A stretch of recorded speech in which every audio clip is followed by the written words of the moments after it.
কেমন আছেন আপনি আপা? আলহামদুলিল্লাহ ভালো। বাহ, কি রেসিপি নিয়ে এসেছেন আজকে? আজকে আমার রেসিপি বাটারফ্লাই চিকেন। এই বাটারফ্লাই চিকেন করতে আমাদের কি কি লাগছে যদি আমরা একটু দর্শকদেরকে বলে দিই।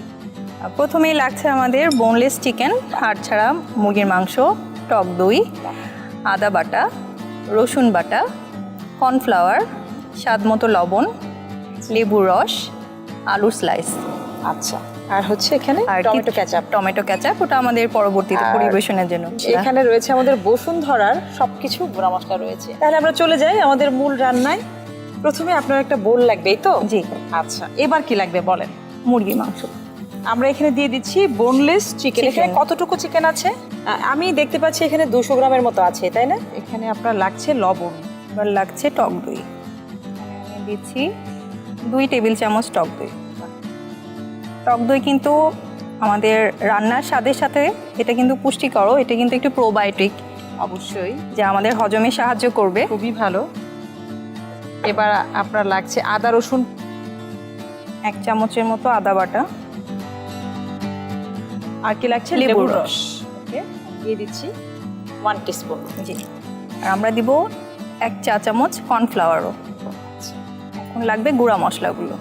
বসুন্ধরার মরিচের গুঁড়ো, এটা কিন্তু খুবই কালারটা খুবই নাইস একটা কালার দিবে। আর কি লাগছে? জিরার গুঁড়া। আমি খুব সামান্য একটু দিয়ে দিচ্ছি জিরার গুঁড়ো, 1/2 টিস্পুন। জিরা কিন্তু আমাদের স্বাস্থ্যের জন্য খুব উপকারী, এটা কিন্তু একটা আয়রন রিচ খাবার। সেটাই। ধনিয়ার গুঁড়া, আর লাগছে সামান্য বসুন্ধরা মাংসের মশলা। এখন এটাকে আমি মেরিনেট করে ফেলবো। খুব ভালো করে মেরিনেট করে নিতে হবে। এবার কি করবো আপা? এবার আমরা চলে যাব একটু আলুটা প্রিপেয়ার করব। ওকে, এই জন্য আমার লাগছে টুথপিক লাগবে। জি, কর্নফ্লাওয়ার লাগছে। আপু, আপনাকে আমি টুথপিক দিয়েছি, এবার আপনার কি লাগছে আর বলেন? এবার আমার লাগছে কর্নফ্লাওয়ার। ওকে, কর্নফ্লাওয়ার দিয়ে দিচ্ছি আপনাকে। প্রথমে আমি 2 টেবিল স্পুন কর্নফ্লাওয়ার নিচ্ছি, পরিমাণ মতো পানি দিয়ে।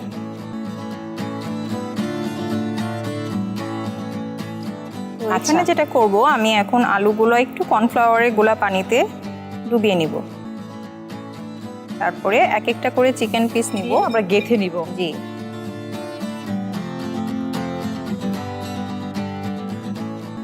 দেখতে যেমন ভালো লাগে, আবার খেতেও বেশ ভালো লাগে, ক্রিস্পি। কারণ আমি যখন আমার কিছু মানে আলুটা কিন্তু শুধু যে আমরা রান্নার জন্য ইউজ করছি তা কিন্তু না, আলুর কিন্তু খুব ভালো পুষ্টিগুণ আছে। তা তো অবশ্যই। এটা কিন্তু একটা কার্বোহাইড্রেট সমৃদ্ধ খাবার, এবং আলুতে কিন্তু প্রচুর পরিমাণে ফাইবার আছে।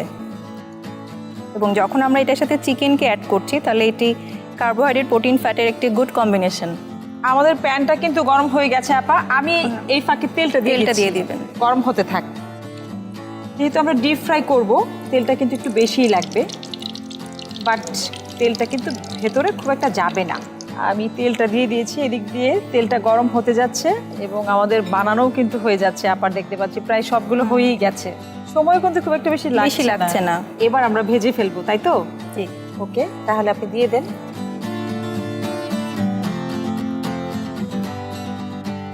বাহ, সবগুলো আমাদের দেওয়া হয়ে গেছে। এবারে আমাদের কি করতে হবে? এক পিঠ হতে আমাদের 3 থেকে 4 মিনিট সময় লাগবে, তো আপা আমাদের বাটারফ্লাই চিকেন কিন্তু অনেকটাই হয়ে গেছে। এবার কিন্তু উল্টে দিতে হবে, তাই না? জি। তাহলে আমরা একটু উল্টে দিতে পারি, কি বলেন? জি।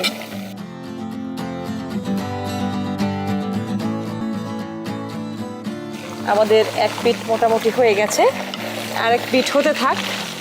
আমি একটু আপনার কাছে জানতে চাই, এখন যেহেতু রমজান মাস চলছে, ইফতার এবং সেহরি দুটো বিষয় আমাদের কাছে খুবই গুরুত্বপূর্ণ একটা বিষয়।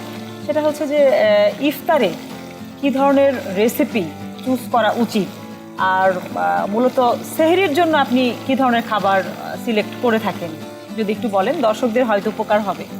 তো আমাদের প্রথমে যে বিষয়টা মাথায় রাখতে হবে সেটি হচ্ছে, আমরা যে অনেক ঘামছি, সোয়েটিং হচ্ছে, আমাদের খাবারের যেন ফ্লুইডটা অনেক বেশি থাকে। সর্বপ্রথম লিকুইড, জুস, শরবত, এবং অবশ্যই বাসায় বানানো, ঘরে বানানো, অবশ্যই সেটা সবচেয়ে বেশি হেলদি। দেখতে পাচ্ছি যে আমাদের বাটারফ্লাই চিকেনটা আমাদের অনেক অলমোস্ট কালার চলে এসছে। এবার আমরা আরেকটা পাশ উল্টে দিচ্ছি।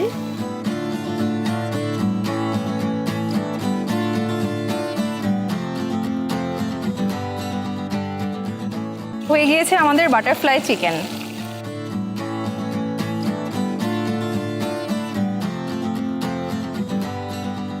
হয়ে গেছে, আমরা এটাকে সস দিয়ে কিন্তু সার্ভ করতে পারি। তৈরি হয়ে গেল আমার বাটারফ্লাই চিকেন। বাহ, অসাধারণ আপা, আমার ভীষণ ভালো লেগেছে আজকের রেসিপি এবং হেলদি চটপট সুন্দর একটা রেসিপি দেখিয়েছেন। নিশ্চয়ই আবারও দেখা হবে, খুব ভালো থাকবেন।